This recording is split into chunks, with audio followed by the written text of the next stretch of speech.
요즘 어떻게 살아가고 계십니까?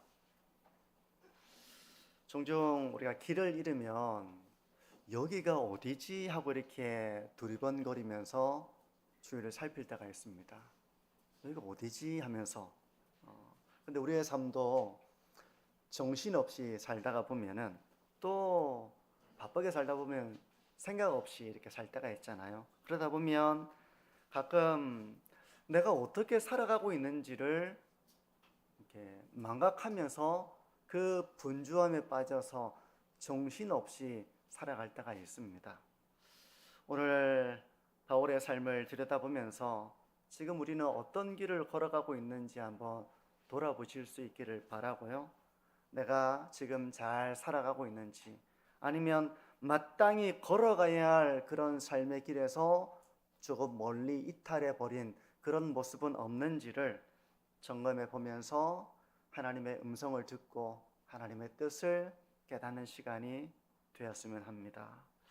사도행전 22장은 우리가 지난 2주에 걸쳐서 전도서를 봤기 때문에 또 사도행전의 말씀이 조금 끊어질 수도 있겠다 생각이 되는데요. 사도행전 22장은 유대인들의 모함을 받고, 어떤 모함이었죠? 율법과 성전에 대해서 비방했다, 이런 말로 인해서 폭동이 일어나는 그 상황 속에 바울이 로마의 군인들에게 체포가 된 것입니다. 체포가 된 그 상황 속에서 바울이 지금 유대인들에게 자기 신앙을 변호하고 있는 그 상황이에요. 비록 로마의 법에 의하면 설령 누군가 유대인들의 율법과 성전을 비방했다고 하더라도 로마의 법에 의하면 그게 그렇게 중요한 일은 아닙니다. 그게 그렇게 했던 유대인들에게는 중요한 문제가 될지는 몰라도 그 유대를 식민지로 삼고 있던 로마인들에게는 그렇게 큰 중요한 일이 아니었거든요. 하지만 이 유대인들의 분노를 잠재우지 않고 그들의 그 분노로 인하여 그 사회에 폭동이라도 일어나게 된다면 그건 이제 로마 사회가 그 사회를 통제하는 범위를 넘어설 수 있기 때문에 지금 군 세력이 이 일에 지금 관여하고 있는 그 상황인 것입니다.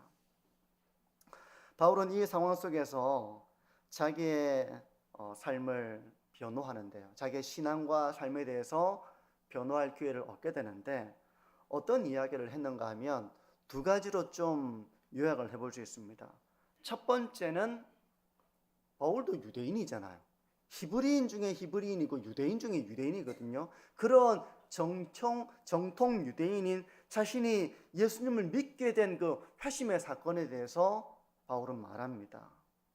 원래 바울은 어떤 사람이었는가 하면 이 자기를 모함하는 유대인들처럼, 아니면 그들보다 훨씬 더 정통한 유대인으로서 유대 율법을 따르고 그 전통을 따르는 유대인 중에 유대인이고 바리새인 중에 바리새인, 그 유대인들이 가장 존경하는 사람이 바로 바리새인들이잖아요. 율법을 해석하고 아주 엄격한 신앙의 삶을 살아가는 그 바리새인 중에 바리새인이었던 이 바울이었는데, 그래서 이 열심이 너무나도 이제 큰 열심을 가지고 있어서 이 유대인들이 기독교인들을 미워하던 것처럼 그 열심 때문에 기독교인들을 박해하던 일을 했던 사람이 바로 이 바울이었습니다.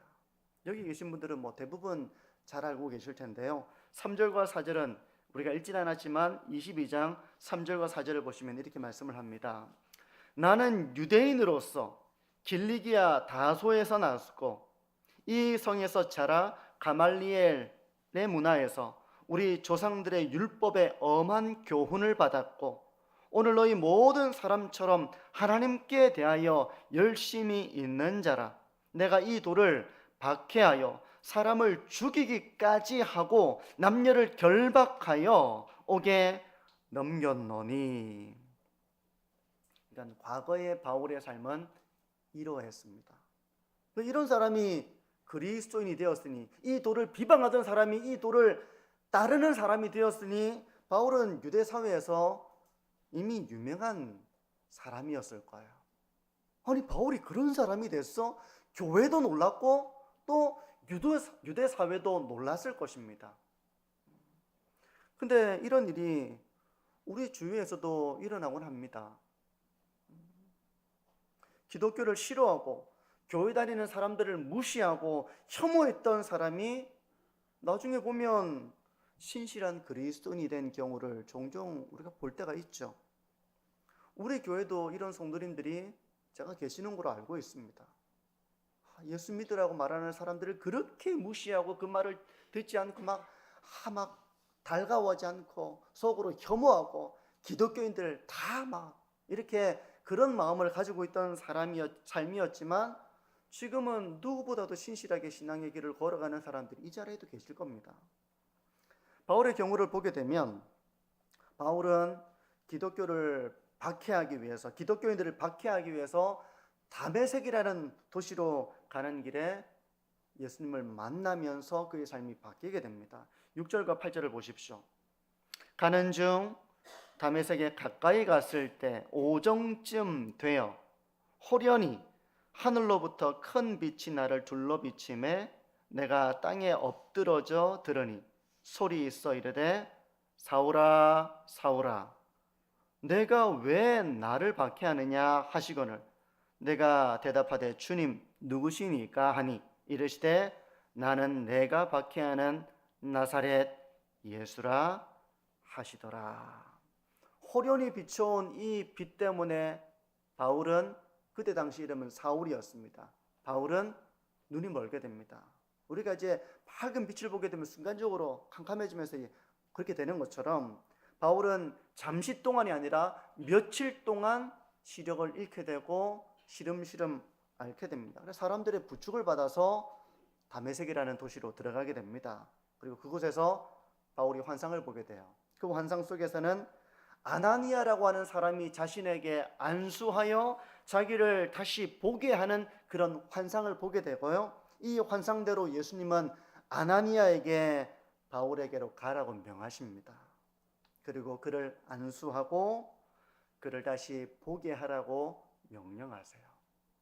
아나니아는 그는 우리 기독교인들을 박해하러 온 사람입니다 라고 하지만 예수님은 이 아나니아에게 바울에게 가서 안수하라고 명하시고 바울은 그 일로 시력을 회복하게 되고 기력을 다시 회복하게 되죠.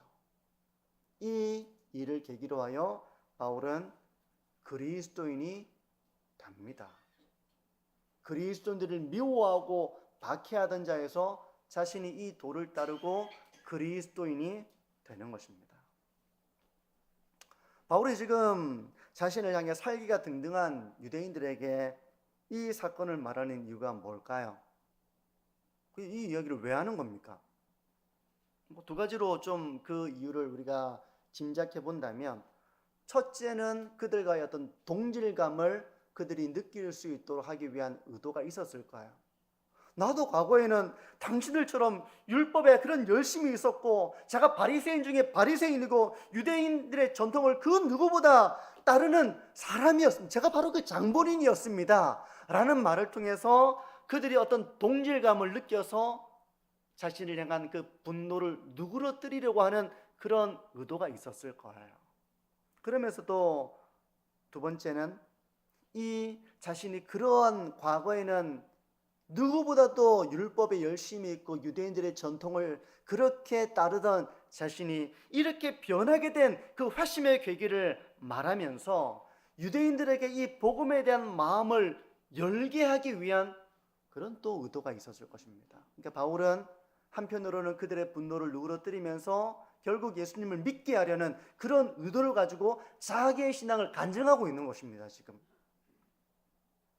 그러면서 또 하나 바울이 두 번째 했던 이야기는, 첫 번째가 회심에 대한 이야기였다면 두 번째는 사명에 대한 이야기를 해요. 오늘 우리가 읽은 본문이 바로 사명에 대한 부분이거든요. 바울은 회심 이후에 이전과 다른 사람이 되었습니다. 다른 사람이 되었습니다.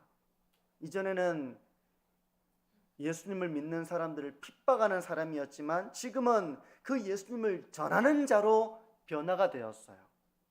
근데 누구에게 복음을 전하는 자로 부름을 받았는가 하면 예루살렘의 유대인들이 아니었습니다.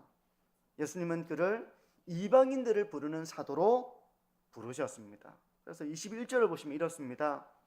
나더러 또 이르시되 떠나가라 내가 너를 멀리 이방인에게로 보내리라 하셨느니라. 그러니까 네가 예루살렘에서 나를 본 것과 이 복음을 증언한다 해도 그들은 네 말을 듣지 않을 거야. 그렇게 말씀을 하시거든요. 근데 바울도 압니다.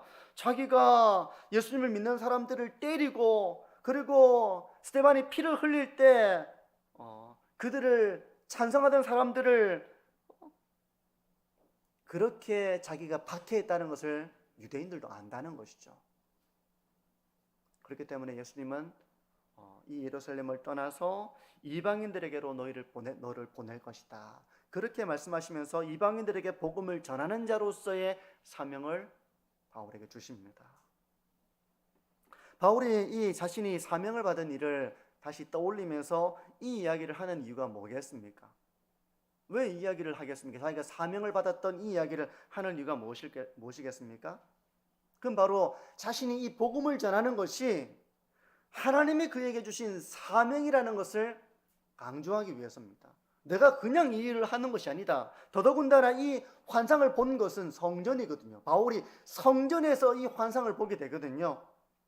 그러니까 바울은 자기 힘으로는 예수님을 믿을 수 있는 사람이 아니었습니다. 오히려 그는 율법의 열심을 가지고 유대인들의 전통을 따르고 예수를 믿는 사람들을 박해하고 증오하는 그런 사람이었는데 전적으로 하나님의 은혜로 그가 회심을 하게 되었고 또 성전에서 환상을 보며 이방인들을 그리스도께로 인도하는 이 사명을 받게 되었다는 것입니다. 그러므로 성전에서 이 환상을 보았다는 것은 그가 유대인들의 전통을 버린 배교자가 아니라 하나님의 주권적인 그런 부르심 속에서 전도자가 되었다는 것을 말하고자 하는 것입니다. 오늘 본문은 이제 우리가 살펴보려고 하는 부분은 여기까지고요. 이제 핵심은 바울이 자신을 변호하는 그 내용을 말하면서 자기의 신앙 간증을 하고 있는 것입니다. 하나는 회심에 대한 것이고 다른 하나는 성전에서 받은 자신의 사명에 대한 것입니다. 그래서 오늘 이 본문을 통해서 두 가지를 좀 점검해 보려고 하는데요. 첫 번째는 우리의 회심에 대해서 우리가 좀 돌아보기를 원합니다.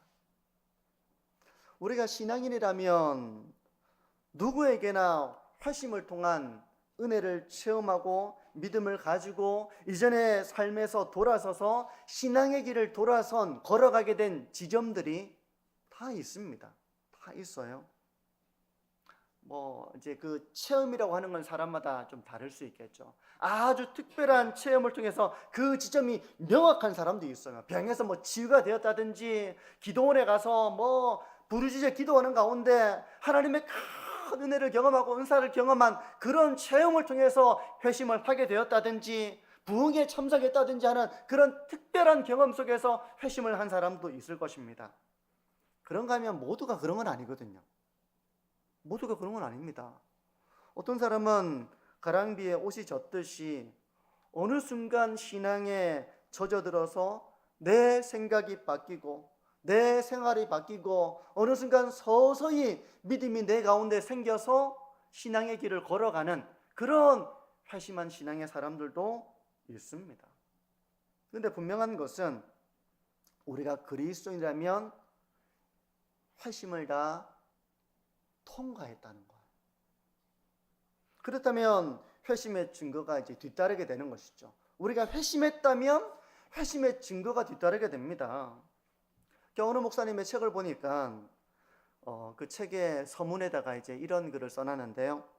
자기에게 자녀 둘이 있는데 딸과 아들이 있는데 회심의 증거가 보이지 않아서 근심을 했다. 그러니까 사모님과 함께 자신들의 이제 자녀들의 신앙을 보니까 주의를 빠지고 그런 애들이 아니죠. 겉보기에는 모범적으로 주의를 지키고 이렇게 하는 자녀들인데 정말 이들이 회심을 했는가? 그 회심의 증거를 볼 때 회심의 증거가 보이지 않아서 근심을 했다. 이제 이런 글을 읽은 적이 기억이 나는데요. 우리가 진심으로 회심했다면 그 증거들이 뒤따릅니다. 어떤 것일까요? 제가 최근에 한 목사님을 만나서 교제했는데 이분은 수영노교에서 이렇게 부교육자 생활을 한 분이었습니다.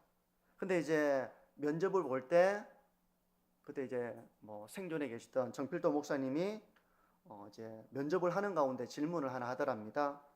예수님을 믿고 은혜 받았을 때 체험을 한번 말해보세요. 한번 예수님을 믿었을 때 어떤 체험이 있었습니까? 라고 묻는 질문에 있어서 갑작스러운 이 질문을 받은 겁니다.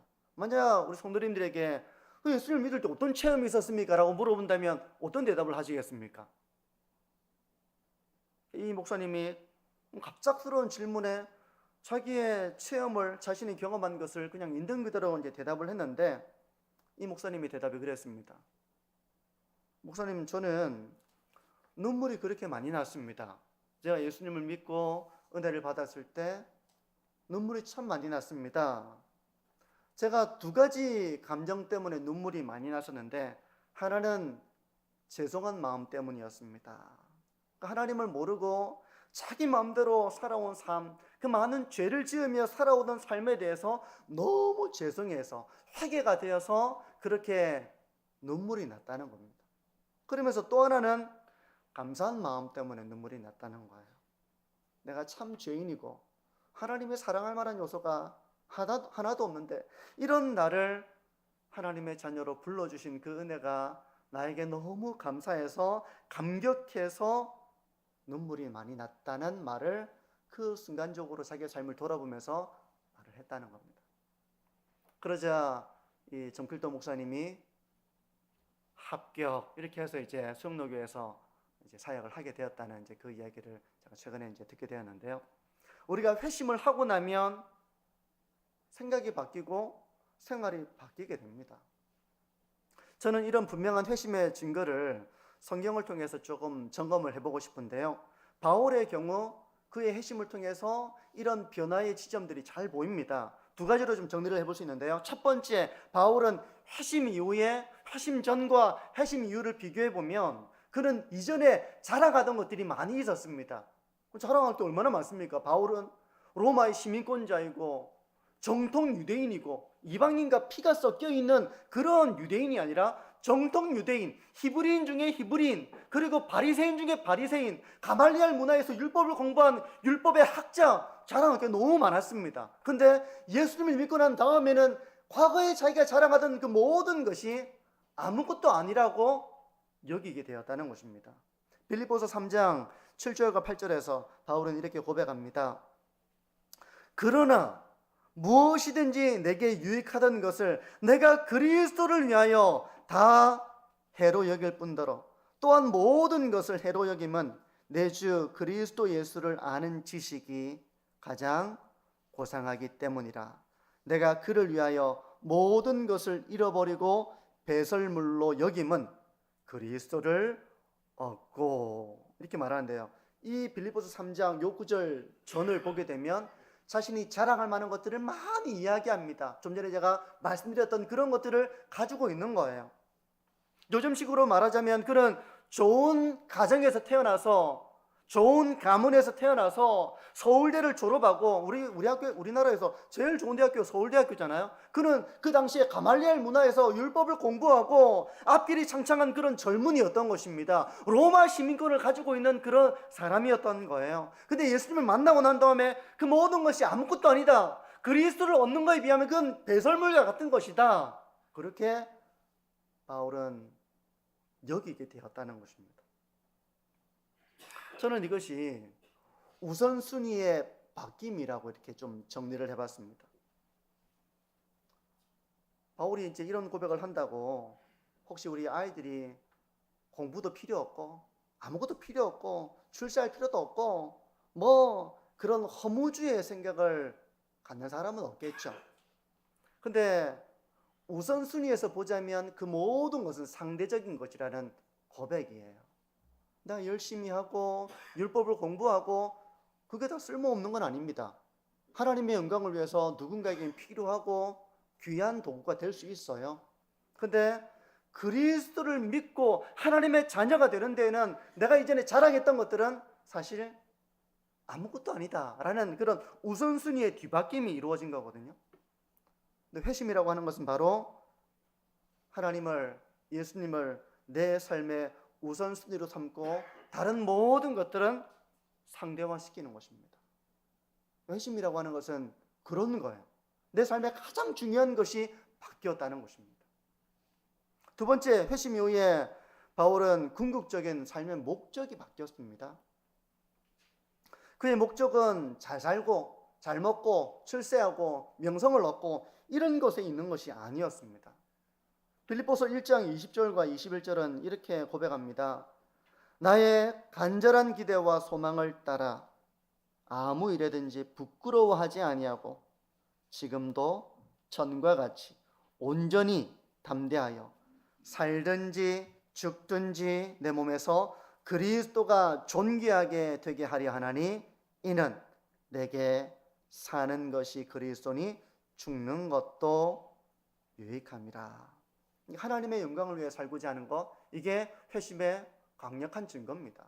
어떤 사람이 하나님의 영광을 위해 살고자 그의 삶의 목적을 두고 있다면 그 사람은 하나님의 은혜를 체험한 것입니다. 그렇기 때문에 내가 하나님의 영광을 가리지 않으려고 하고 하나님의 영광을 위해 살고자 하는 것입니다. 때문에 나의 말 한마디가 하나님의 영광을 가리지는 않을까? 나의 행동이 이기적이어서 누군가를 실족시키지는 않을까? 이걸 생각하는 이유가 어디에 있습니까? 하나님의 영광을 위해 살고자 하기 때문에 그런 것이죠. 내가 말하는 게 뭐 더러운 말을 하든 내가 이기적인 행동을 하든 나만 편하면 돼. 이런 말과 이런 생각을 가지고 살아간다면 그건 회심한 사람의 모습이라고 보기가 어려운 것입니다. 내가 말을 조심하고 행동을 조심하고 하는 이유는 하나님의 영광을 가리지 않겠다는 그런 중심에서 비롯된 것이죠.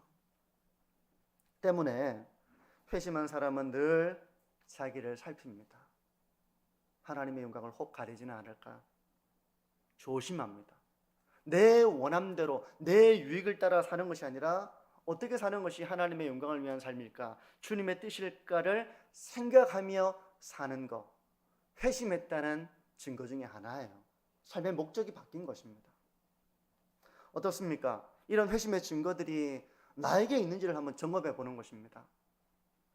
회심의 증거가 분명하게 드러나고 열매가 분명하게 풍성하게 보이는 사람도 있을 것이고요, 상대적으로 그 증거가 좀 희미한 사람도 있을 수 있습니다.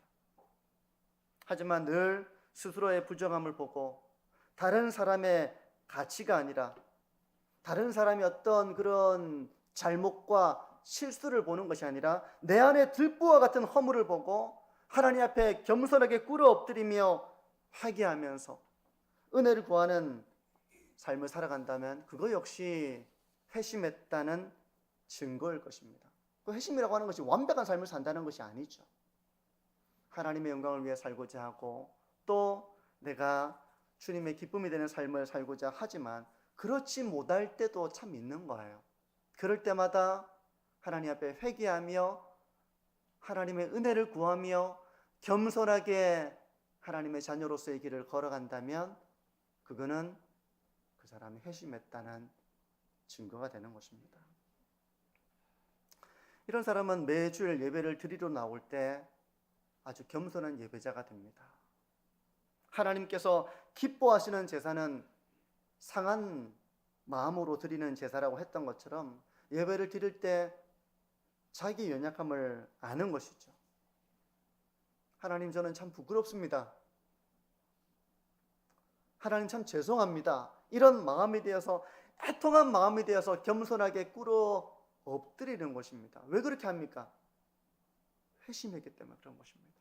하나님의 영광을 위해 살고자 하는 그 마음이 있는데 그렇게 하지 못한 자기의 삶이 깨달아져서 하나님 앞에 그런 상한 마음이, 애통한 심령이 되는 것입니다. 그런 예배를 드릴 때 겸손하게, 하나님, 참 제가 드릴 것이 없습니다. 저를 불쌍히 여겨주옵소서. 그런 마음이 되어서 하나님을 예배하는 것이죠. 이것이 바로 언약의 갱신이 이루어지는 예배입니다.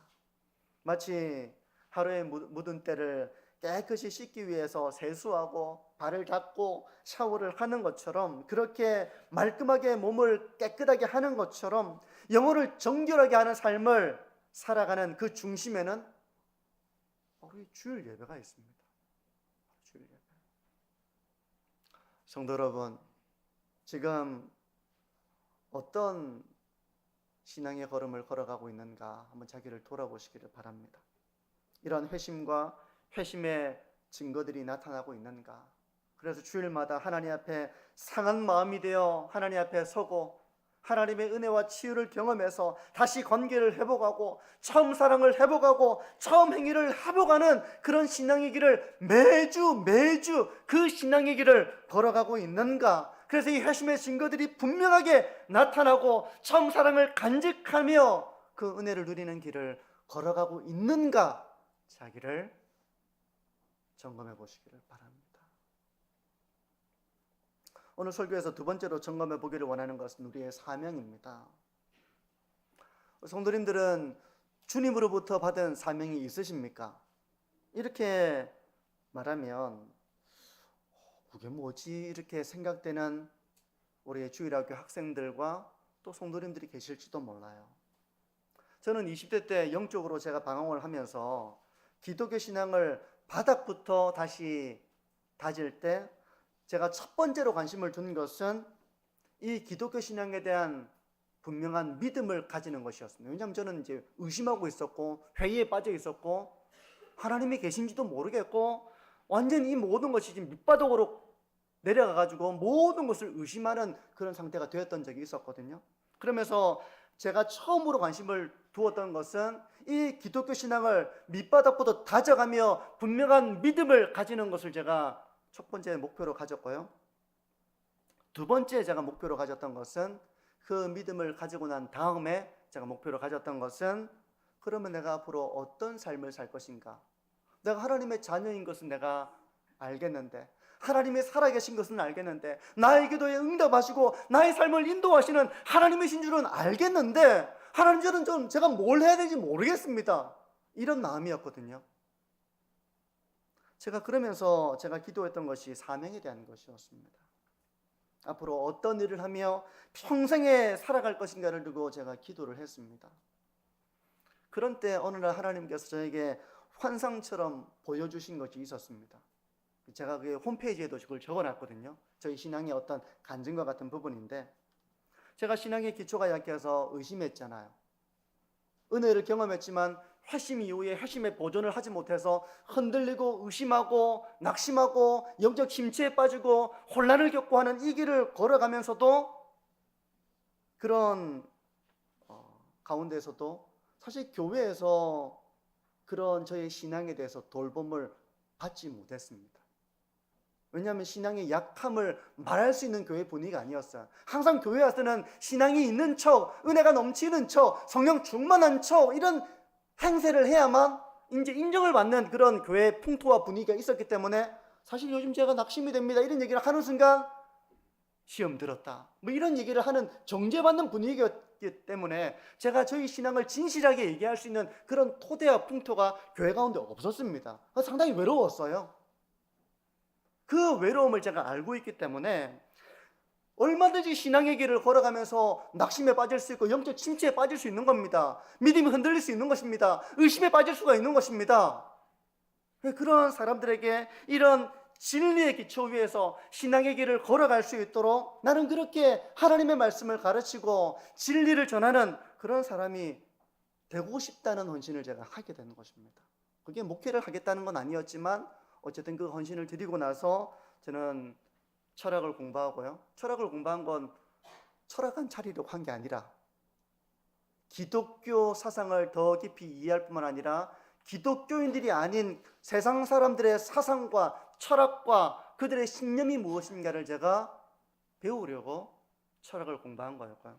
그리고 학부를 공부하고 나서 신학대학원에 가서 제 공부해서 목회자가 된 배경입니다. 지금도 이 사명을 붙잡고 사역의 길을 걸어가는 데는 변함이 없습니다. 이것은 제가 힘이 들거나 힘이 들지 않거나 언제나 제가 제 안에 열정으로 걸어가는 사명의 길이에요. 뭐 설교를 듣지 않든, 제가 주일학교 사역할 때는 뭐 애들이 9시에 와가지고 예배 드리는데 뭐 설교 열심히 듣겠습니까? 그런 애들을 두고 저는 설교를 또 특히 길게 하기로 엄청 길게 했거든요. 완전 열정으로 가득 차가지고 말씀을 가르치겠다 이렇게 하면서, 그렇게 하면서 어떤 때는 되게 낙심할 때도 있었습니다. 그런데도 내 안에 뜨거운 이 불을 가지고 제가 이 길을 걸어갈 수 있었던 것은 바로 하나님의 사명 때문에 제가 그 길을 걸어간 것이고, 지금도 변함이 없습니다. 이건 변함이 없어요. 주님의 사명이고, 이건 뭐 사람들이 좋아하고 안 좋아하고를 떠나서 주님이 저에게 주신 사명이고 저희 비전이니까 제가 이 길을 열심으로 하려고 하는 거예요. 저의 사명이니까, 주님이 저에게 맡겨주신 일이니까. 성도님들에게 이런 사명이 있으십니까? 근데 꼭 목회자가 되는 것만이 이런 사명을 가지고 살아가는 건 아닙니다. 성도님들이 주어진 삶의 자리에서 사명감을 가지고 있다면, 주님이 맡겨주셨다는 사명감을 가지고 있고, 내가 가정을 세워나가겠다는 사명, 내가 직장과 삶의 자리에서 하나님의 영광이 되는 삶을 살겠다는 그런 사명이 있다면 하는 일이 달라지게 되어 있습니다. 그건 내 안에 끓어오른 뜨거운 불에 의해서 많은 어려움이 있겠죠. 가정을 세우고 나가는 거 보통 어려운 일이 아닙니다. 다 아시겠지만 내 안에 뜨거운 불이 있으면 내가 낙심이 되고 힘이 들어도 그 길을 걸어가는 것입니다. 세상 속에 빛이 되고 하나님의 영광이 되는 삶의 길을 걸어가는 거, 내 안에 뜨거운 불이 있고 사명이 있으면 그 길을 걸어가는 것이죠. 이 사명이 있는지를 한번 점검해 보십시오. 이 사명이 뭘까? 이런 생각이 드는 분이 계시다면 제가 기도했던 것처럼 성도님들도 기도해 보십시오. 내가 가정에서 어떤 사명을 가지고 살아야 될까? 내가 직장에서 어떤 사명을 가지고 살아야 될까? 내가 교회에서 어떤 사명을 가지고 주님의 일을 감당해야 될까? 그 사명을 물으면서 그 사명을 붙들고 누가 찬물을 끼얹고 반대해도 식어지지 않는 뜨거운 불덩이와 같은 그 사명을 가지고 낙심하지 말고 주님의 명령을 따라 걸어가는 그런 하나님의 자녀들이 되시기를 축복합니다. 그럼 점검해 보는 것입니다. 사랑하는 성도 여러분, 지금 내가 어떤 길을 걸어가고 있는가 한번 점검해 보십시오. 회심과 사명의 길 가운데에서 나에게 이 회심의 증거와 열매가 있는가? 그 중심에 줄 예배가 있는가? 그래서 주님의 명령을 따라 살아가는 것이 이 세상에서는 참 광야 같은 힘듦과 외로움이지만 외로운 것입니다. 왜냐하면 몰라주니까. 가정을 세워나가려고 하지만 자녀들이 그걸 몰라줄 때 외로운 것입니다. 내가 세상에서 삐처럼 소금처럼 살고자 하는데 그걸 아무도 인정하지 않고 모르고 도리어 비난받을 때 외로운 것입니다. 그렇지만 내 안에 있는 뜨거운 불덩이를 가지고 주님의 영광을 위해 살고자 하는 삶, 바로 회심과 그 사명을 붙들고 내가 지금도 이 길을 걸어가고 있는가 자기를 돌아보시면서 회심의 그런 열매 있는 삶, 또 사명을 붙잡고 신앙의 길을 걸어가시는 우리 만천중앙교 모든 성도님들이 되시기를 주님의 이름으로 축복합니다.